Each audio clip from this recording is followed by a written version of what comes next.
All right, ladies. Today, for today's class, we're going to look at plural society, which is, so for what we have been doing the last couple of weeks, is that we look at what is society, characteristics of society, what is culture, characteristics of culture. Then we look at cultural diversity, how the Caribbean is diverse culturally. And then we look at uh, the different presentations that you did was actually showing how diverse the Caribbean societies are, right? And so we know for sure that Caribbean societies are very, very diverse. Now, theories. Plural society is a theory that scholars use. And as I said to the other class before, when I was going to school and I hear concept like plural society, this was high school at JC. When I hear the teacher come and talk about plural society, plantation society, creolization, hybridization, all know me no understand a thing. Right? Because I'm not going to blame the teacher. I don't think it was these concepts were properly explained. So once I hear the word theory, me just get, like scared. When I went to university, the first thing a teacher did for us at university was that she said theories are perspectives. Theories are views. So each of us, if, for example, uh, you have several of you in the class, and there's say for instance, you want a building, you want to paint a building, right? And you decide that this building should paint in blue, and you give the reasons why it should paint blue. And somebody else said it should paint purple, why it should paint purple. And somebody said don't paint it. These are different views, or these are different theories of why you should paint the building, or why you should not paint the building, or which color you should use. Now, when you are doing theory, ladies, these are some of the things that my lecturer taught me, was that she said, when you're doing theories, have a table. So when you have your table, you put the main theory. So the main theory, plural society. Who are the proponents of the theories? Who are the persons who spoke about this theory? What are the central arguments? What are they arguing? What are their views? Every single theory has strengths, and every single theory has a weakness, right? They have the weaknesses. What are the strengths? What are the weaknesses? Then the next thing, the explanatory power. What does it seek to explain? So in the same way, so these are some things that you need to do. So now we are doing plural society. Do your table in your book. Main theory, theories, what are the arguments, what are the strengths, what are the weakness, what are the explanation. So when you are reviewing for your exam, easy revision. Ladies, this is not only for now, but when you go to university and you're going to do a lot of theories, this is a very good way of knowing the different theories. And it will also give you an idea how to apply theories to different situations. Now, in the Caribbean, ladies, there are different theories that scholars use or people use to explain Caribbean society and culture. A lot of different theories. So you have plural society, which is one, plantation society and economy, which is another, creolization, hybridization, Marxism. These are some examples of theories that have been used, or theories that have been used and their application to the Caribbean. Ladies, these are not the only theories that have been used to explain the Caribbean society and culture, but these are the ones that we are going to look at. We're not going to look at Marxism. This is something that you'll have to do on your own, but we are looking at plural society, plantation society, creolization, and hybridization, right? And so when we are looking at these theories, there are some things that you need to know. Theories are not gospel. And what do I mean? They are not gospel. They are not, like those of us who are from Christendom, or those of you who believe in the Bible, you believe that the Bible and the Bible alone is your source of faith. The Greek for that is sola scriptura, the Bible and the Bible alone, it is the only authority. When you're looking at theories, even the theorists, those who propose or those who advance their view, they know that their theories are not gospel. They are always subject to challenge. So theories are debatable, theories are just perspectives, and it is okay to disagree with theories. And when you are writing, it is okay to disagree with it, with theories, because they are not gospel. They are debatable and they are perspectives. All right? So now we are going to look at this theory, which is plantation society. Now, Furnivall studied, J.S. Furnivall studied two societies, Burma and Java, and he observed the following. Somebody, could you read these for me, please? Sir, you're not sharing your screen. I am not sharing screen. Oh,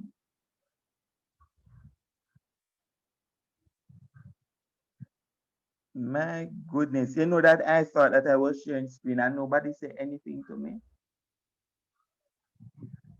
Jesus. One moment, please.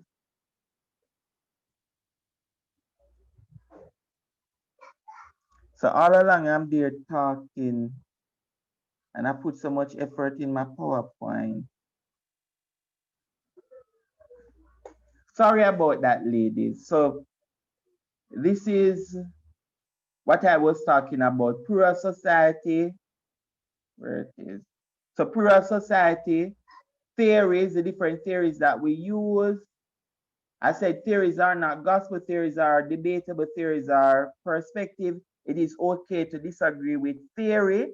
And this is the table, how to put your table together to when you are studying theories, right?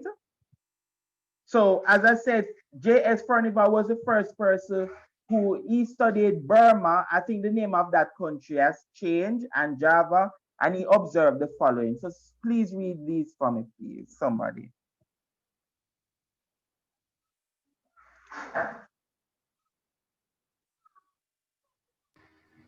Okay. JS. Okay, go ahead. Oh, go ahead, Anya. J.S. Furnivall. J.S. Furnivall studied Burma and Java. He observed the following. 1. The first thing that strikes the visitor is the medley of peoples, Europeans, Chinese, Indians, and natives. 2. Each group has its own religion, its own culture, and language. 3. They meet, but only in the marketplace in buying and selling. 4. Division of labor along racial lines. And 5. He called Burma and Java plural societies. Thank you very much, Anya. Now, if we look at this now, ladies, Furnivall, he actually said that, listen, when he went to study the society, Burma and Java, he said, listen, there is a lot of different people living in these countries. One, you have European, you have Chinese, you have Indians, you have native. Very, very diverse group. But he also observed that the Europeans had their own religion, the Indians had their own religion, the Chinese had their own religion, the natives had their own religion. Everybody had their own language, also their own culture. But he realized that despite the fact that they had their own everything, The only place that they met was in the marketplace, in the buying and selling of goods. But also the labor, how the jobs are situated in the society is based on racial lines. So the Europeans, they were the top managers in the society, while the Chinese and the Indians, they did some of the we call it now, the other jobs that we will other, right? In the society. The natives, they were mostly the domestic helpers and all of these different. So the society was divided based on racial line. And he was the one who called these societies plural societies, right? Now, another thing I want to mention when we're looking at theories, plural society, plantation society, creolization, hybridization, Marxism, all of these theories are borrowed, right? Scholars borrowed these theories from elsewhere in the world and applied them to the Caribbean. Even creolization, which we consider to be an indigenous view of the Caribbean, was borrowed from the concept of Creole society. And so, Furnivall, this was his perspective. Now, based on his observation, I want you 2 minutes, 2 to 3 minutes in your notebooks. I want you to write a definition of this society. How would you define this society? So read on this column his observation, and I want you to define this society for me, please. 3 minutes. Once you are through, just raise your hand in the classroom.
All right, ladies.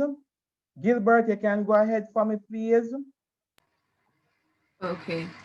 So I would say a definition for this society is that it's a society that consists of like various ethnic groups that are able to keep their own identities while while while existing with other groups. And so it consists of like each group has their own like religion, their own culture. Oh, it's ready. And language. All right, good. Lower your hand for me, please. Robinson.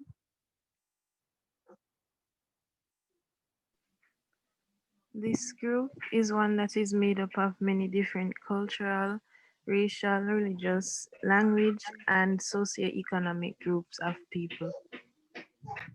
All right, good. Prince. Okay, sir. So the definition I have is that the society is a conformative society in the way that they comply with the division of labor along the racial lines, and they work together almost like an ecosystem to ensure that the work that they all have to do is done while maintaining their different ethnic aspects. All right, very good. Rose. Sir, I have this society is diverse and consists of individualized religion, culture, language, and they tend to keep in their own ethnicity and then only communicating when they have to. For example, the market area. They live in one region, but they do live in different societies. All right, very good. Case. So I have that they are people of different cultures who come together as one country, joined by their economy and not by their similarities. Wow, that is a very good one. That's a very good one. Yes, so I, all of you, you're correct. Your definitions are correct. And so what you have just done is to define plural society. That's what you have just done. Before even I come to, based on your observation here of Burma and Java, you have defined the concept of plural society. Yes, Prince. Okay. And that's one of the reasons why this exercise was very important, because if everybody had done this exercise, when you go into the exam and you see plural society and SE and plural society, it would be very much easy for you to talk about it, because you would have no look at Burma and Java and you'd have made the application. Now, MG Smith would have used this concept uh, from Furnivall, his concept, and he applied it to the Caribbean. He said, plural societies when various cultures and ethnicities exist out of mutual respect and acceptance without mixing or catalyzing. All right. All right. So in a plural society, M.G. Smith, he said that politics is an era where the groups can come in conflict. And he applied the concept of plural society to places like Grenada, Barbados, Trinidad and Tobago, Ghana. However, some people, a lot of scholars disagree with the application to Barbados and Grenada and even Jamaica. They say that Jamaica and Barbados and Grenada, they are not plural societies. And so there's some division, but I can understand the reason why Barbados was selected. Because in Barbados, as I said to the other groups, the Barbados had a very large white population, and the white population was very, very distinct from the African population. Even today in Barbados, you have poor whites, which are if you study, if you did Caribbean history, you know that Caribbean plantation had the rich white at the top, poor whites, the mulattoes, the Africans. And today in Barbados, they still have people who consider themselves poor whites. All right. And so and these groups would have maintained distinct culture, but I'm not so sure if it is so distinct. I'm not so sure. The same thing with Grenada. I'm not so sure with the concept of Grenada because Grenada, from my own understanding of Grenada, Grenada seems to be very much Creole. There's a lot of mixing in Grenada from my own observation. Jamaica the same, but for you, let I go to this slide. Is Jamaica a plural society? We have Chinese living here. You have in this picture out of many one people. You have the Indian right here. This is a white boy or girl. This Chinese one, black. This little one here and this is the one.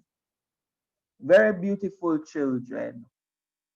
And then you have the German Jamaicans here. These are people from German descent. They live in Seaford Town, which is in Westmoreland. So you have an entire town in Jamaica, Seaford, that the people that live in the town are Germans, right? They would have arrived in Jamaica from the 1800s. So some of their words are still German. I'm not sure if most of you know. Anybody knew of that? Yes, sir. All Yes, right, sir. Gilbert, very good. I was told, because I have a friend who was from there, they still some this they still speak little German. I'm not sure if they speak full German, and you still have basically where Jamaican mixed with the patois. That should be an interesting study. People would have done studies on it, but I would love to do something myself on this area or visit that place to see it myself. Is Jamaica a plural society? Question. Sir, Go ahead. I don't think Jamaica is a truly plural society. I feel like it has some aspects, but I don't think it's a truly plural society. Like you were saying, I would categorize it as like a Creole society because All right. even though we have a lot of cultures here, but like I think it's mainly like the Chinese who tend not to mix with other people, but there are cases where they do mix. So that's why I feel like Jamaica wouldn't be considered a truly plural society. All right. Anyone else? Very good perspective. And that's my same observation. Anyone else? Do you consider Jamaica to be a plural society? Sir, I Sir, don't Who? because Go oh ahead, sorry. Anya. Oh, it's an okay. So I don't because I feel as if yeah, as Shanae said, we have so many different like cultures and everything that kind of mix up in a one like a melting pot. Like I feel like there's so much overlapping of cultures and everything kind of meshing that it's not like each one completely sticks to their own culture like by itself. If that makes any sense? Yes, it makes a lot of sense. Yes, so I think we're considered not a plural society. All right. Robinson. yes, sir. So, I don't know, cause I understand what Anya and Shani are saying, but our motto says out of many one people. So shouldn't that be enough to show that we're a plural society? I don't know.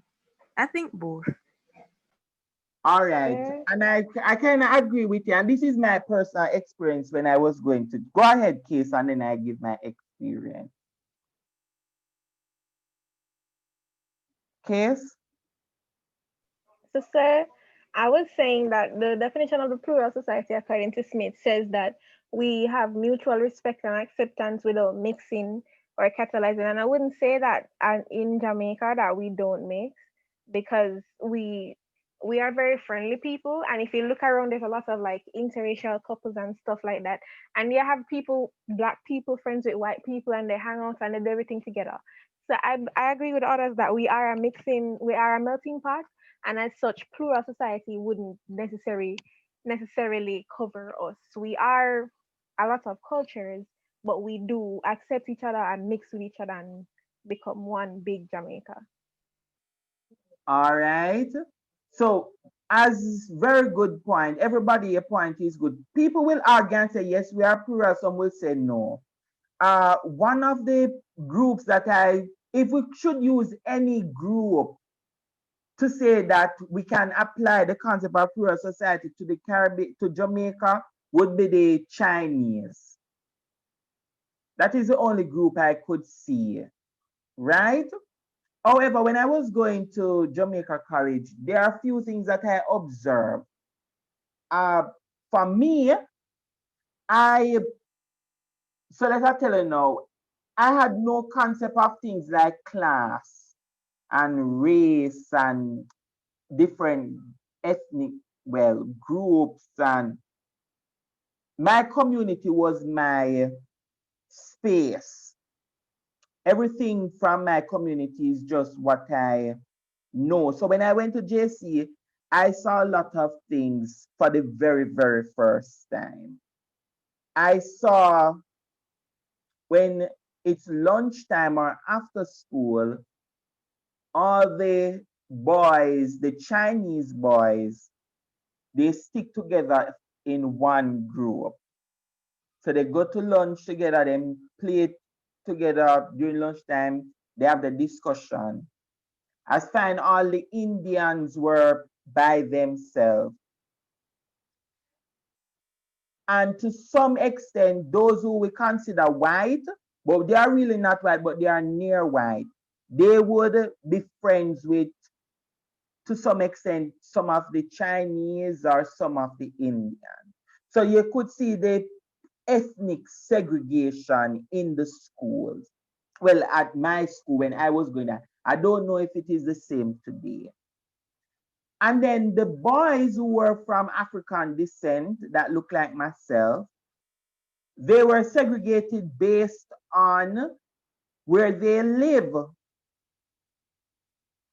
So you have the boys who from Spanish Town, they tend to stick together. All the persons from Portmore, they stick together. And the uptown boys, the boys who are from the upper echelons of the society, they stick together, but they were most time friends with the boys who were light skin complexion, but they were not close friends, but they were friends. They had a better relationship. And also, they had very good interaction with the Indian boys and the Chinese. And so, with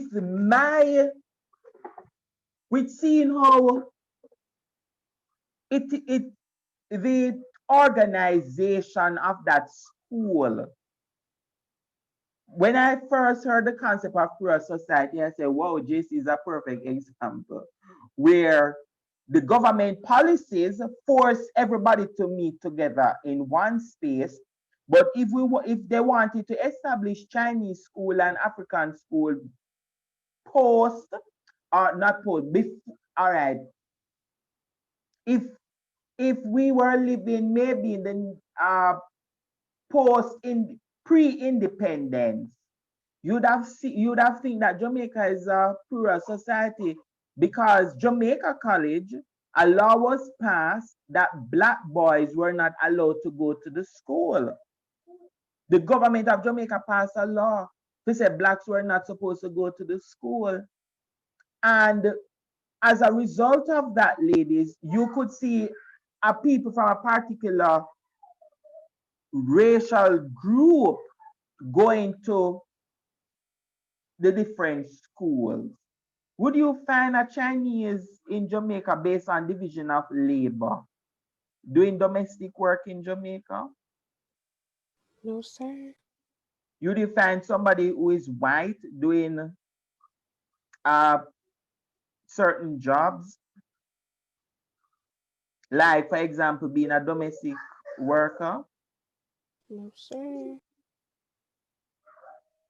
or somebody who's white being a police officer at the lower rank.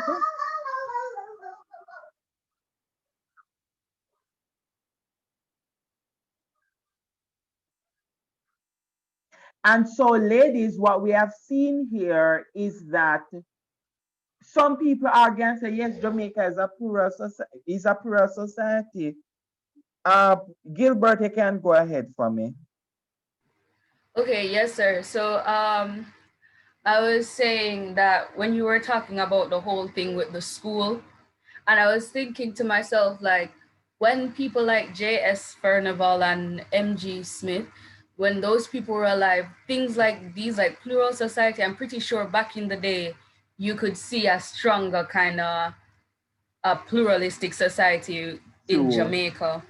So like I'm thinking like those theories were very like relevant in their time, and it's still Mhm. relevant now because even at Andrews we do see a pluralistic society. Yes, there is a whole bunch of merging, and we do see Chinese people hanging out with black students and stuff like that, but they still tend to keep to themselves and kind of just and like the mixed girls hang out with the white girls and stuff like that. That's kind of the same thing today, but it's not as prevalent as like back in their time. Back in, yes, very true. I agree with you. And so they, just going back now to M.G. Smith, he said plural society, the existence of separate and distinct ethnic and racial communities within a society, which may come together for a number of common functions, such as work, recreation, but also preserve their own societal institutions. So Smith, according to Smith, we work together even though there are different divisions of work. We might go to a cricket match together, black, white, Indian, everybody go recreate. You go to the beach. We meet up at the beach. But at the end of the day, when you leave the recreational arena and the work arena, you go to your own societal institution. And so for him, the cultures exist by side without mixing. But that is a very, the theory is up for debate. And I think a lot of people throw out this theory by now. Not so sure if, yeah, some people throw it out. Now, features of plural society that he mentioned is access. So different groups have different access to educational opportunities. Norms, customs and norms tends to be very different in terms of religion, family life, marriage, child rearing.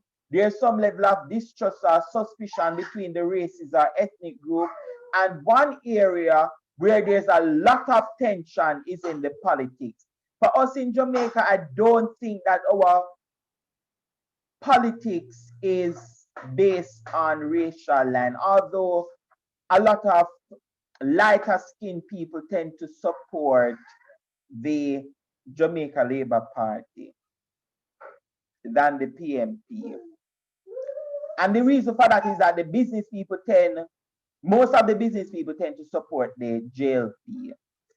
Conflicts. Most of the people who support the PNP are usually teachers, nurses, lawyers. They are the ones who tend to support the PNP, but the JLP is supported mainly by the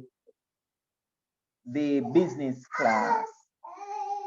In Guyana and Trinidad, I would say if we're going to look at any society that is plural today, I could say Guyana and Trinidad fits that category perfectly. Because when you look at their political system, in the yeah, the Indo-Guyanese and the Afro-Guyanese have their own political parties. So for example, in Guyana, You have the People's Progressive Party, which is the Indo-Guyanese Party. And the Afro-Guyanese Party is the People's National Congress, the PNC. In Trinidad, the People's National Movement, which is the PNM,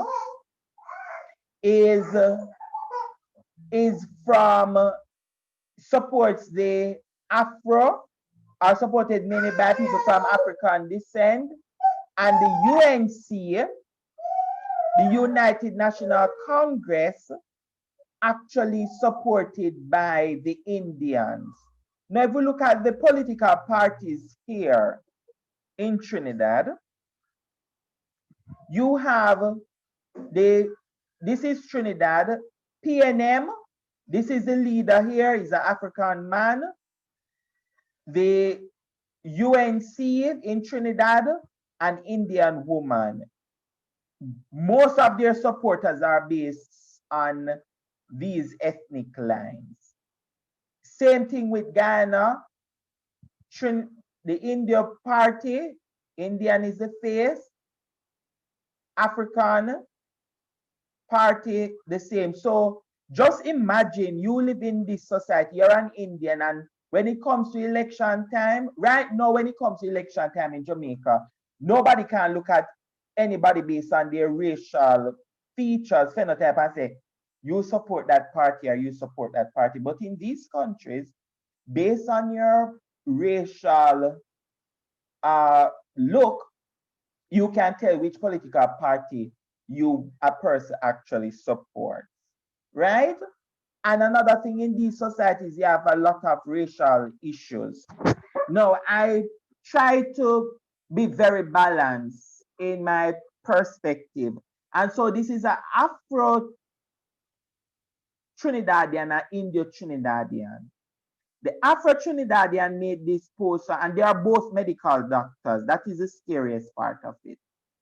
So the Afro-Trinidadian, she said, only now can utilize this racist group. These coolies in this country can never work. Now, ladies, in Jamaica, people call Indians coolies. You can't do it in the Eastern Caribbean. It is derogatory. And even in Jamaica, it's derogatory. Don't call Indians coolies. They are not coolies. They are Indians. And so she made this statement. She said, these coolies in this country can never change. They are the ones eating flesh and drinking blood across the land, as they have no regard for the precious blood of Jesus. There is no hope for them, and they shall be judged according to the Holy Bible. This is a medical doctor, and this is the post she's making on Facebook. Anyway, she was not allowed to practice medicine in Trinidad again. You can imagine if an Indian go to her medical practice, what she could do to them. So they got rid of her, rightfully. This one now, this is recent, this Indian man, he's a medical doctor, and he said, so the doctor is heard telling an employee to ask people applying to become nurses at the facility to include a photograph, as a lot of people don't want Negro nurses dealing with them. So he owned a medical complex, and he had some nurses position open, and he told the secretary that, listen, you ensure that whoever is applying for the job put a photo to their application, because people don't want Negro nurses dealing with them. A lot of patient racial. What he's saying is that, and we prefer an Indian nurse. So he's saying here that most of the patients that come to his practice, they are Indian, and they prefer Indian nurses. And he said that they are racial, meaning that they have their prejudices. He said, I just have to do what's best for my business. It survives, I does get. So just tell all of them applicants to send a photo ID, please. He continued to say,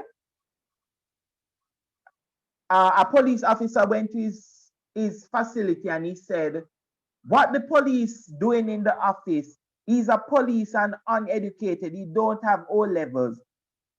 Them Them is dunce niggers, right? Police is nobody. Police uneducated. So they have their gun and does feel they have power. All of them does is take bribe. All of them is paupers. Now this is terrible.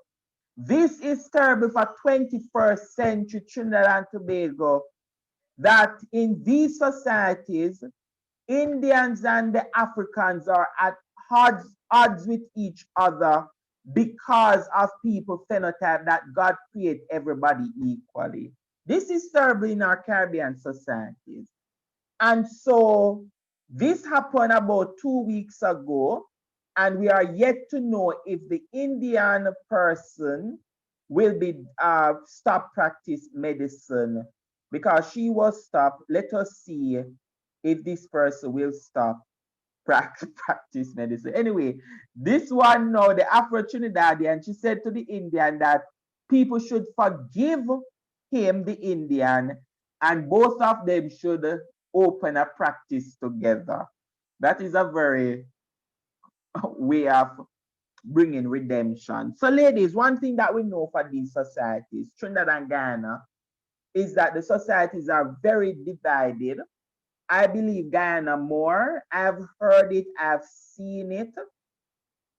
When I was studying in Barbados, most of the, the, the Trinidadians, the Afro Trinidadians, and the Indo Trinidadians, they don't talk. They are from the same country and they just don't talk to each other.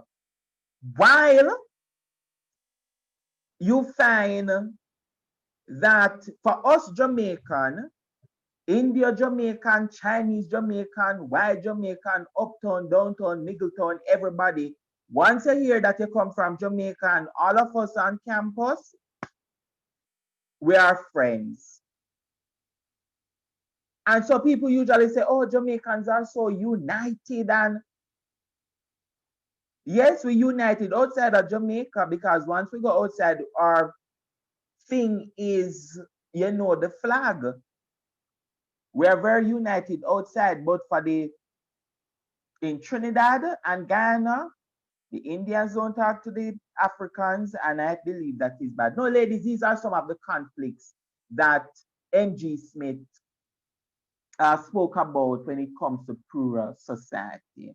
Any comments, any question, ladies?